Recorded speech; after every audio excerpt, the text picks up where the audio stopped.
Demon slayer की movie बस आने ही वाली है और इससे पहले कि हम मूवी देख ले उसके पहले ही मैंने पूरी सीजन रिकैप कर लिए है ताकि मैं मूवी को और भी अच्छे से फील कर पाऊँ। इस वीडियो में मैं डीमन स्लेयर के सीजन 1 के बारे में बात करने वाला हूँ, जहाँ ये सिलसिला 2019 से शुरू हुआ था। देखते देखते कितना ही टाइम बीत गया। खैर, जब इसका इंग्लिश डब आना शुरू हुआ था तब मैंने इसे देखना शुरू किया था। पहले तो मैं इसके विजुअल्स और एनिमेशन के लिए इसे देख रहा था, लेकिन धीरे धीरे स्पेस पे आगे बढ़ी। इसने तो सभी लोगों का दिल ही जीत लिया। कहानी की शुरुआत होती है तांजीरो नाम के एक लड़के से, जो कि अपने फैमिली के साथ शहर से थोड़ी दूर में रहता है, जो कि शहर में आता है, कोयला बेचता है और कुछ छोटे मोटे जुगाड़ करके अपना फैमिली चलाता है। लेकिन एक दिन अचानक उसके फैमिली डीमन का अटैक हो जाता है और उसमें से सिर्फ उसकी बहन ही बच जाती है। लेकिन कैच ये है कि वो इन्फेक्टेड हो चुकी थी और वो भी डीमन बन रही थी। अब इस दौरान हमें सीरीज में फर्स्ट हाशिरा देखने को मिलते हैं। हाशिरा उन्हें कहते हैं जो कि इस सीरीज में डीमंस को मारते हैं। वो बहुत ही ज़्यादा पावरफुल और बहुत ज़्यादा स्किल्स होते हैं। और फिर तानजीरो उन्हें ये यकीन दिलाने में कामयाब होता है कि उनकी बहन किसी को भी चोट नहीं पहुंचाएंगी। उसके बाद वो जो वाटर हाशिरा होता है वो उसे अपने गुरु के पास भेज देता है ताकि तानजीरो भी हाशिरा बन पाए, क्योंकि उस वाटर हाशिरा ने तानजीरो के अंदर कुछ खूबियां देखी थी। अब इसके बाद वही मास्टर से तांजिरो मिलता है और उसकी ट्रेनिंग शुरू हो जाती है और ऐसे ही दिन बीतते बीतते वो और भी ज्यादा स्ट्रांग हो जाता है। इसके बाद अचानक उनके मास्टर आते हैं, उन्हें एक टास्क देते हैं, उनका जो ट्रेनिंग है वो रुक जाता है और टास्क ये होता है कि तांजिरो को एक बड़े से पत्थर को बीच में से काटना होता है। अब ये इम्पॉसिबल सा काम करने के लिए वहाँ पे 2 स्पिरिट आ जाती है और ध्यान देना, जो स्पिरिट आती है उन्होंने फॉक्स का मास्क पहन रखा था और जापानीज कल्चर में फॉक्स को बहुत ही ज्यादा महत्व दिया जाता है। खैर, हम आगे बढ़े तो उन दोनों की मदद से तांजिरो उस बड़े से पत्थर को बीच में से काट देता है, जिसके बाद वो फाइनल सिलेक्शन में जाने के लिए रेडी हो जाता है।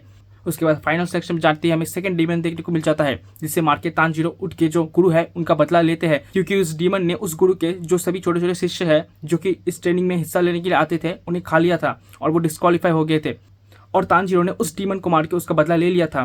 खैर, इसे देख के उनके गुरुजी बहुत ही खुश होते हैं और वो उनके बहन को भी थोड़ा सा मैजिक के जरिए ठीक करते थे कि जो अदर्स लोग हैं वो उनके फैमिली है, उन्हें उससे प्रोटेक्ट करना होता है। और उसके बाद उसकी बहन को प्रोटेक्ट करने के लिए एक बक्सा देती है, क्योंकि मैं आपको बताना भूल गया कि डीमंस दिन में बाहर नहीं निकल सकते और डीमंस को पावर बढ़ाने के लिए किसी को खाना पड़ता है। लेकिन तांजिरो की बहन सोकर अपनी पावर बढ़ाती है और दिन में ट्रैवल करने की वजह से वो उन्हें छोटा सा बक्सा दे देती है जिसके अंदर वो सो जाती है। तांजिरो की बहन, जिसका नाम नेजुको है, वो बहुत ही सुंदर है और वो अपना शेप चेंज कर सकती है और उसके पास ब्लड डीमन आर्ट भी है। अब ब्लड डीमन आर्ट वो होता है जो कि बड़े लेवल के डीमंस यूज़ करते हैं मैजिक के जरिए। खैर, ये सब हो जाने के बाद उनका ट्रेनिंग कंप्लीट हो जाता है, जिसके जरिए तांजिरो को अपना पहला मिशन मिलता है, जहाँ पे उसे जाके एक डीमन को हराना होता है। और इस शॉट में हम फैमिली के एहसास को महसूस कर सकते हैं, क्योंकि जब वो डीमन को हरा देती है तब वो आदमी आके तांजिरो को ये बोलता है कि जिसने खोया है वही दर्द समझेगा। और इस मोमेंट में हम तांजिरो की आंखों में जो मायूसी देखते हैं उसे देख के हम फैमिली का जो इंपॉर्टेंस है वो समझ पाते हैं। खैर, चलते चलते हमें इस सीरीज के और 2 कैरेक्टर देखने को मिल जाता है, जो कि है इनुस्के और जेनेसु। ये दोनों भी तांजिरो के साथ ही लड़ते हैं। उसके बाद हमें एक और डीमन देखने को मिल जाता है, जो कि घर में होता है और वो घर को अपनी इच्छा अनुसार रोटेट कर सकता था।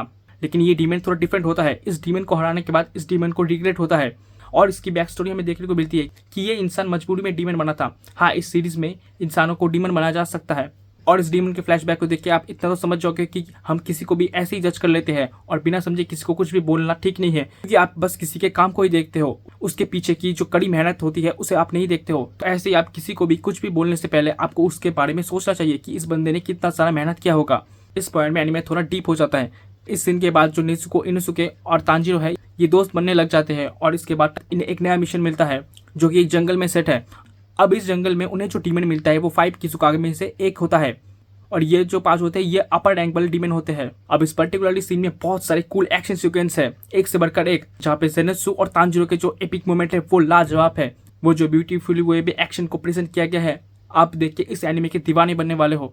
खैर, बहुत सारे लोगों ने तो इस एनिमे को देख ही रखा है, तो आप उनसे पूछिएगा कि एक्शन सीक्वेंस कितने ज्यादा बेहतरीन है। और अगर आ जाए इस डीमन पे, तो इस डीमन की भी हमें बैक स्टोरी देखने को मिलती है कि अगर कैसे ही कुछ छोटा मोटा अगर गलती हमें मिल जाता है अपने पेरेंट्स का, तो हम उनमें ब्लेम डालने लग जाते हैं, ये बिना सोचे कि उन्हें कैसा लगेगा, कि उनके दिल में भी खोट होता है कि वो आपके लिए कुछ कर नहीं पा रहे होते हैं। लेकिन आपका गुस्सा दिन ब दिन बढ़ता ही जाता है, लेकिन आपको समझना होगा और सोच समझ के सब कदम लेने होंगे, वरना सिर्फ बाद में रिग्रेट ही करना पड़ जाएगा। तो ये जो पर्टिकुलरली फैमिली वाला मोमेंट है ये बहुत ज़्यादा इमोशनल है, क्योंकि यहाँ पे जो 5 किजुकामी के से एक होता है वो फैमिली बिल्ड करना चाहता है, क्योंकि उसे एक अच्छा फैमिली नहीं मिला, तो वो कहीं से एक स्टोरी सुन के इंस्पायर हो जाता है और वो जोर ज़बरदस्ती लोगों को अपनी फैमिली में इन्वॉल्व करना चाहता है।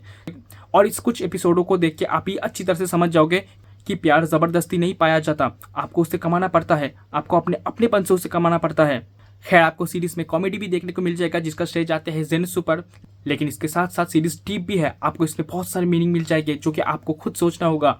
और इस दौरान ही तांजीरो को हाशिराओ के मेन मेंशन में जाने का मौका मिल जाता है क्योंकि वो अकेला होता है जिसने मुजान को पहचान लिया था। अब स्टोरी में थोड़ा ट्विस्ट डालते हैं। तांजीरो का नाक बहुत ही ज्यादा स्ट्रॉन्ग है। मैंने कहा था ना, उस वाटर हाशिरा ने तांजीरो में ऐसा तो कुछ देखा था जिसलिए उसने अपने मास्टर के पास उन्हें भेज दिया था। तो उसका नाक बहुत स्ट्रॉन्ग है, उसका सर भी बहुत सख्त है। और ऐसा क्यों है ये आपको सीरीज में धीरे धीरे पता चलेगा। खैर, वो अपने जब घर गया था और अपनी फैमिली को मरा हुआ पाता सिर्फ अपनी बहन को छोड़ के, तब उसने उस डीमन का गन सूंघ लिया था और उसे वो गन फिर से मिलता है। और गेस व्हाट, हमें इस सीरीज का मेन विलन देखने को मिल जाता है, किबुत्सुजी मुजान। और इसी कारण से हाशिराओ के मेन मेंशन में तांजीरो को आने का मौका मिल जाता है। जहाँ उस दौरान तांजीरो 2 डीमन से मिलती है लेकिन वो अच्छे होते हैं। और ये सीरीज आपको ये भी सीख दे जाती है कि आप अंदर से अच्छे बनिए। आप अगर अच्छे बनने का ठान लीजिए तो आप अच्छा ही बनेंगे, चाहे आप कितने बुरे बैकग्राउंड से बिलोंग ना कीजिए। आप अगर अपने दिल में अच्छाई को रख लेंगे तो आप अच्छे की राह पे ही चलेंगे। जहाँ पे हम ये देखने को मिलता है कि कुछ इंसान मजबूरी में डीमन बने थे और यहाँ पे हमें एक मिल जाता है कि जो डीमन बनने के बाद भी इंसान की मदद कर रहा था। और कुछ कुछ होते हैं जो कि बिल्कुल बुरे होते हैं।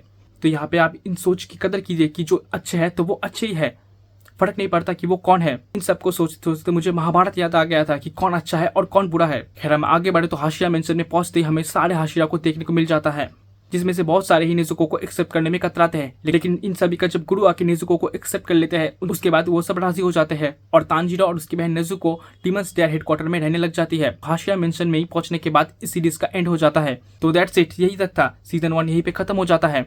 सीजन 2 को टीज करते हुए जहां हम इसके अगले पार्ट में मुगन ट्रेन के बारे में बात करने वाले हैं, जहां हमें रेनगोकू सर का काफी अच्छा स्टोरी आर्क देखने को मिल जाएगा। वीडियो अगर अच्छा लगा हो तो लाइक कर दीजिए, चैनल में अगर पहली बार आए तो सब्सक्राइब कर दीजिए। मैं आपसे मिलता हूँ अगले वीडियो में।